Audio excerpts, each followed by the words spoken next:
Bonsoir à tous, heureux de vous retrouver pour ce nouveau numéro. Je reçois aujourd'hui Jérôme Baloubi, professeur Jérôme Baloubi, qui est le représentant du MGC, du mouvement Génération Capable, le parti de Simone Veil, ici en France.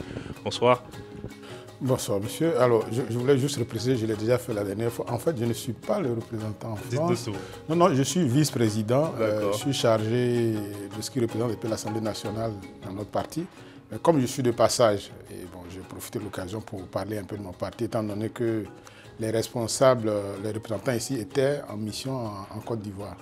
Voilà, c'est pour cela que je... Merci pour la position, parce qu'en fait, quand on a contacté votre état-major, en fait, votre parti politique, on nous a dit on voit le professeur. Donc, bon, pas de souci. Merci pour la précision. J'aimerais d'abord savoir, quelles sont les raisons qui vous ont poussé à vous engager aux côtés de l'ex-première dame? Alors, Madame Simone Veil Gbagbo, docteur Simone Veil Gbagbo, est d'abord une militante syndicaliste. Moi, c'est au niveau du syndicat que j'ai fait sa connaissance la première fois. Donc le SINARES, le syndicat national de l'enseignement supérieur de la recherche scientifique en Côte d'Ivoire. Dans le syndicat dans lequel j'ai milité quand je suis devenu enseignant, je l'observais déjà quand j'étais étudiant. Donc c'est depuis ce moment-là que j'ai suivi son parcours syndical et puis politique ensuite. Et puis naturellement, à la faveur du multipartisme, on a travaillé ensemble avec le président Laurent Gbagbo. Et puis, il s'est passé ce qui s'est passé. Et j'ai choisi de travailler avec elle parce que je la connais.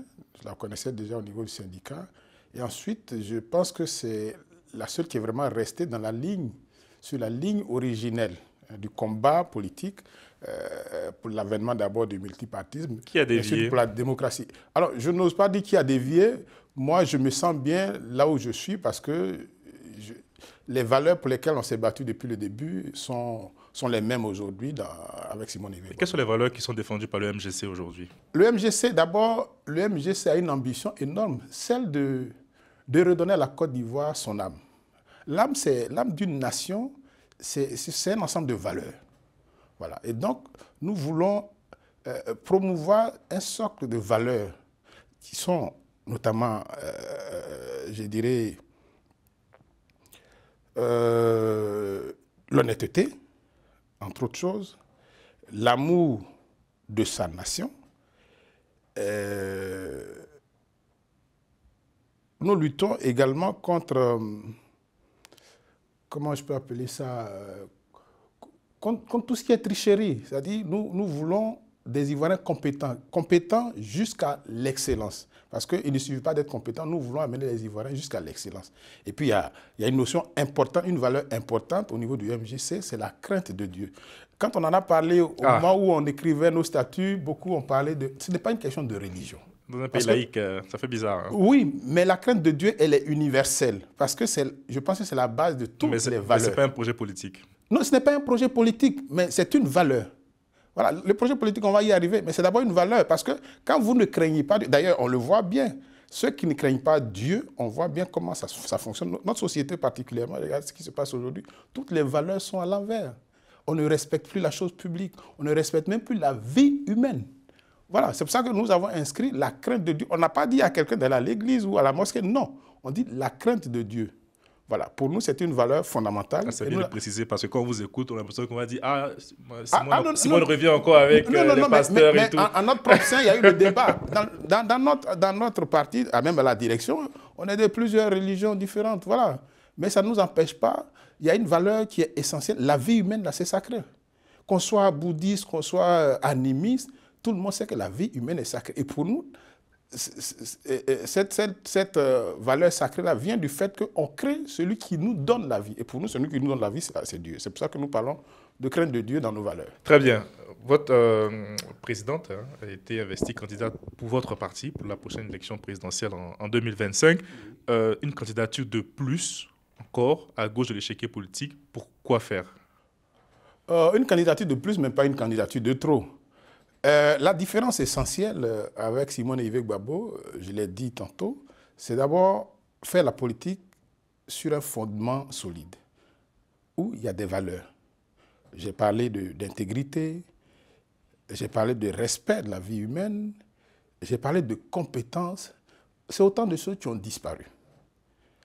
Et l'offre que nous faisons, c'est une offre audacieuse. Hein? C'est vrai que vous avez dit, ça fait une autre candidature. Il y a Blé Goudé qui veut faire le candidat, oui, le président Gbagbo. Blé Goudé, pour l'instant, n'a pas annoncé qu'il est candidat. Et même s'il l'est, ça ne nous pose pas de problème. Parce qu'aujourd'hui, nous nous battons avec nos amis de l'opposition, de la gauche particulièrement, pour redonner à la Côte d'Ivoire certaines valeurs qui ont disparu. Et là-dessus, au niveau d'ailleurs, lors de la convention de Moussou, on a vu ce rassemblement de tous ceux qui ont envie de reconstruire la Côte d'Ivoire. Tous nos amis de gauche étaient là, tous nos amis de l'opposition étaient là. Et ça, c'est une bonne chose déjà. Donc nous sommes candidats parce que nous voulons envoyer la Côte d'Ivoire, la mener, la pousser vers le haut, parce que nous avons vraiment régressé depuis un bon temps. Et est-ce que l'ex-première dame aujourd'hui peut être ce point-là, que permet de relier toutes les sensibilités de gauche et même l'opposition de manière générale? Oui. D'abord parce que c'est une femme qui est restée fidèle à ses valeurs, à ses convictions politiques, malgré tout ce qu'elle a subi. Et vous avez bien suivi avec le monde entier tout ce qu'elle a subi. Malgré ça, quand Simone Gbagbo est sortie de prison, son premier message, c'était un message de réconciliation. Et ça fait partie des 3 piliers sur lesquels nous voulons fonder la Côte d'Ivoire de demain. C'est-à-dire réconcilier les Ivoiriens. Ensuite, transformer la mentalité des Ivoiriens. Parce que c'est un vrai problème. Il faut qu'on change le logiciel de notre fonctionnement au niveau de la Côte d'Ivoire. C'est-à-dire bannir tout ce qui est, comment ça s'appelle, vol, tricherie, recentrer les choses sur le travail.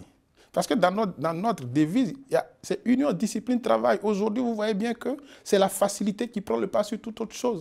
L'enrichissement, je dirais, illicite, des enrichissements sans source connue. Voilà, c'est des choses sur lesquelles Simone Gbagbo peut rassembler. Et puis, comme je l'ai dit, après ce qu'elle a subi, elle est un pont, je dirais, indispensable parce qu'elle a la possibilité, elle a les arguments de dire aux Ivoiriens, nous devons nous réconcilier. Malgré ce que moi, en tant qu'individu ou en tant que femme politique, j'ai subi, malgré cela, j'appelle les Ivoiriens pour qu'on se retrouve. Parce que pour reconstruire ce pays, nous avons besoin de nous retrouver. Autant ceux de gauche que de droite, nous devons nous retrouver autour de notre pays. Pour lui donner la Côte d'Ivoire n'a pas d'âme aujourd'hui, parce qu'il n'y a rien n'est respecté. Vous avez vu tout ce qui s'est passé depuis ces 20 dernières années, les guerres, à cause des élections. Alors finalement, vous vous demandez pourquoi les gens se battent, pourquoi ils veulent aller au pouvoir, si c'est pour diviser une nation. La Côte d'Ivoire, malgré ce qu'on voit, est divisée. Il y a des plaies qui sont restées, des villages, des villes, des familles qui ont perdu des personnes. Et Simone Gbagbo, avec ce qu'elle a subi, aux yeux du monde entier, lorsqu'elle va parler de réconciliation, elle est crédible. Ça, c'est le premier pilier. Le deuxième pilier, donc, je l'ai dit, c'est transformer la mentalité des gens. L'Afrique a des problèmes. Pourquoi? Parce qu'on n'arrive pas nous-mêmes à nous prendre en charge. On a des ressources, du sol, du sous-sol, qu'on ne peut pas exploiter nous-mêmes, qu'on est obligé de brader à l'étranger, à l'état brut. Or, nous pouvons avoir des compétences pour transformer ces ressources-là sur place. De sorte que nous pouvons nous prendre en charge. Donc, le troisième pilier, c'est ça donc, qui dérive de ce que je viens de dire, c'est la souveraineté. C'est-à-dire avoir la capacité de se prendre en charge, de prendre son destin en main, que ce soit en Côte d'Ivoire ou à travers l'Afrique. C'est aussi l'un des combats de Simone Gbagbo. Est-ce que vous avez des contacts avec le PPACI de Laurent Gbagbo, si vous voulez être un pont avec toutes les sensibilités de l'opposition? Oui, depuis septembre 2023, Simone Gbagbo, dans sa quête d'union de l'opposition, pour changer les choses, a contacté tout le monde. On a rencontré tout le monde. On a rencontré le PPACI, on a rencontré le GPS, on a rencontré tous les partis. GPS de Soro-Guillaume. De Soro-Guillaume. Ouais. On a rencontré tous les partis pour leur proposer cette offre. L'offre d'un combat, je ne dirais pas unitaire, un combat où nous allons nous rassembler pour d'abord obtenir l'essentiel. Pour nous, l'essentiel pour l'instant, dans un premier temps, face au pouvoir en place, c'est d'obtenir des réformes. Parce que les guerres qui ont eu lieu depuis 20 ans, comme je l'ai dit, c'est dû à des élections. Notamment la première des élections, l'élection présidentielle. C'est ça qui cristallise les passions, oui. Voilà, surtout. Et ça a amené des drames dans notre pays. Donc, depuis 2023, Simone Gbagbo a rencontré tout le monde, fait des propositions de réforme qu'on a soumises au pouvoir en place. Malheureusement, bon, on n'a pas encore de réponse positive, mais nous sommes confiants. Que répondez-vous à ceux qui disent que Simone Veil, que vous continuez d'appeler toujours Simone Gbagbo parce qu'elle est divorcée et tout, n'est rien politiquement sans son partenaire Laurent Gbagbo? Bon, je ne veux pas entrer dans ce débat-là. Nous connaissons le parcours de Simone Gbagbo. Le FPI qui est arrivé au pouvoir en 90, le président Laurent Gbagbo lui-même l'a dit. Ceux qui le disent, s'ils ont écouté le président Laurent Gbagbo, il l'a dit lui-même, en guillemets, qu'il ne pouvait pas y arriver sans Simone Gbagbo. Il l'a dit. Il a dit que Simone Gbagbo a abattu 80% du travail pour que le FPI arrive au pouvoir.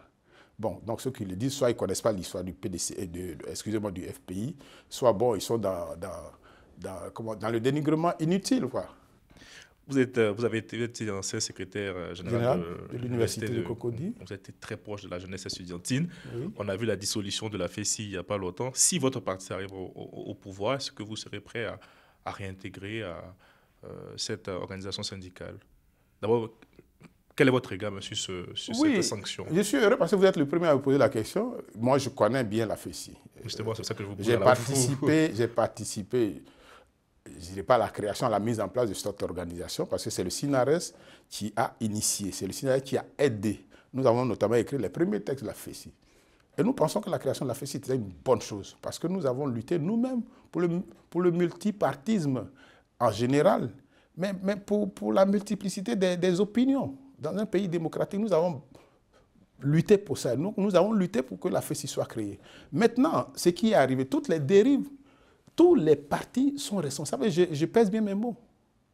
Tous les partis, depuis le PDCI, en passant par le FPI, et pour arriver aujourd'hui au RDO, au RHDP, on a tous des responsabilités dans l'affaire de la FESI.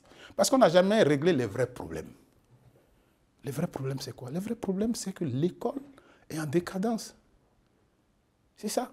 Et bon, donc quand les étudiants posent les problèmes, au lieu de les régler, on les déplace à coup d'enveloppe. Moi, bon, aujourd'hui, ce n'est pas le débat, mais je trouve qu'on a notre responsabilité. Donc, chacun doit assumer sa responsabilité dans cette histoire. Mais ce n'est pas dans la dissolution qu'on va trouver la solution. Moi, je pense que c'est un faux problème. Il y a eu quand même un décès avant. Houphouët-Boigny lui-même avait tenté de dissoudre la FESI. Il n'a pas pu. Donc, ce n'est pas nécessaire. Il est plutôt mieux, enfin, il est mieux, du moins, de donner la parole à chacun. Quand les gens s'expriment, on peut ne pas être d'accord, mais au moins permettre aux gens de s'exprimer. Je suis d'accord avec vous qu'il y a eu des dérives. Oui, mais les dérives, je dis, c'est la faute à tous les pouvoirs qui sont passés. Parce qu'il y a des moments où on pouvait dire à cette organisation, non, vous dépassez vos limites, parce que vous défendez les droits, vous défendez les conditions de travail et de vie de vos camarades, de vos militants, mais vous ne pouvez pas vous intéresser à autre chose. Vous ne pouvez pas vous immiscer dans tout ce qui se passe dans le pays. Sous le FPI, j'ai vu ce qui s'est passé. Moi, j'ai géré la FESI. Et ils le savent, ils connaissent mon opinion. Et donc, elle a perdu sa boussole aujourd'hui? Oui, plus ou moins, mais avec la complicité de toute la société. Parce que c'est facile de dire, oui, la FESI a fait ci, mais quand ça a commencé, qui a réagi? Même les parents d'élèves, ils sont inaudibles dans cette histoire. Vous avez entendu les parents d'élèves dans la crise qui a lieu en ce moment? Donc, moi, je pense que ce n'est pas un conseil que je donne au pouvoir, mais ce n'est pas la dissolution des syndicats qui va mener un problème, qui va régler le problème. Parce qu'en démocratie, on doit permettre aux gens de s'exprimer. C'est même plus grave en les faisant taire, parce qu'on ne pourra même pas les faire taire. Il vaut mieux aller dans le dialogue, faire un dialogue franc avec ces gens-là, pour que chacun sache quelle est sa place dans la société ivoirienne. C'est ça la solution. La solution, ce n'est pas la dissolution. Ils ont déjà dissous la FESI plusieurs fois. Ça n'a rien changé. Cette recrudescence de la violence sur le campus, c'est quoi? Mais c'est dû au fait que les partis se sont transposés sur le campus. C'est vrai, le campus, là, on doit pouvoir s'exprimer. On doit même former des étudiants politiquement. Mais de là à créer, à ce que les partis se transposent sur le campus pour diviser les étudiants, moi je pense que c'est une mauvaise chose. Et comme je l'ai dit, tout le monde est responsable. Donc aujourd'hui, tout le monde doit se réunir pour dire, bon, qu'est-ce qu'on fait pour que notre école retrouve la sérénité? Ce n'est pas dans la dissolution. Moi je pense que c'est une mauvaise solution à un vrai problème. Mais professeur, en 30 secondes, vos vœux à la nation pour 2025? Ben, pour 2025, bon, je pense que le vœu d'abord, c'est que les Ivoiriens puissent se réconcilier. Et je le dis en paraphrasant ma présidente Simone Veil Gbagbo, que les Ivoiriens se retrouvent, qu'on oublie ce qui est passé, qu'on oublie nos douleurs passées, qu'on se retrouve autour de notre nation, qu'on transforme véritablement la mentalité des Ivoiriens. C'est-à-dire des personnes nouvelles, des personnes à l'intelligence renouvelée qui puissent faire la différence entre l'intérêt commun et puis l'intérêt partisan. Parce que la Côte d'Ivoire a besoin de tous ses enfants pour avancer. Donc, transformer la mentalité des gens, mais ensuite, être conscient que nous devons nous prendre en charge. Nous n'attendrons pas les pays occidentaux pour nous développer. Nous avons des richesses, nous avons des intelligences, qu'on les mette à profit pour faire avancer notre pays, mais dans un pays réconcilié, que chacun se démarque des douleurs passées, qu'on regarde vers l'avenir. Parce que la Côte d'Ivoire nous appartient tous, qu'on doit redonner une âme à ce pays-là, qui est un grand pays, un pays d'hospitalité, il faut qu'il le redevienne, un pays d'espérance aussi. Nos jeunes ont besoin d'espérer. Nos jeunes ont besoin de nous. Nous devons donc reconstruire notre pays, rebâtir notre pays pour avancer parmi les grandes nations. Et le choix sera fait en octobre 2025. Merci beaucoup. Hein, merci. Et j'espère que ce sera ma présidente qui va prendre. C'est les Ivoiriens qui choisiront. Oui, bien sûr, bien sûr, bien sûr. Libre, merci à Romain Kiko de Mec à la réalisation. Portez-vous bien et bonne fête de fin d'année. Merci, bonne fête à tous.